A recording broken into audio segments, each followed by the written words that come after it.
In this video, I'm going to talk about how to fix HTTP server 503 server unavailable whenever you're trying to Google something or trying to get into a site. If you're getting this kind of an error, this is what we have to do.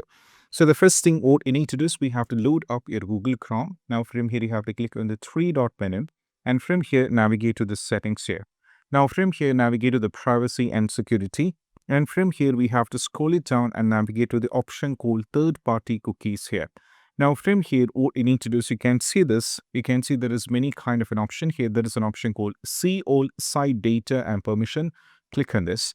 Now these are some of the, like I said, these are some of the sites which I'm having cookies right now.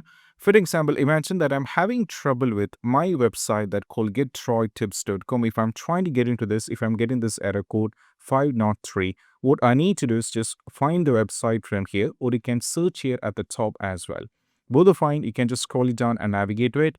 Once you get into this, we have to click on this trash icon here. Just click on this one and delete it from here. That is only the one solution you can try. For example, this is an important for me. So I'll do an example with indianexpress.com, which is not needed for me much. So if I'm just go over here, click on this, so I have to delete it. Then once if I delete it, I just need to load back it once again and I have to check. And also, parallelly, what you need to do is just make sure that you don't have any kind of extension. So if you go over here on this side on the left at the bottom, you can see extension.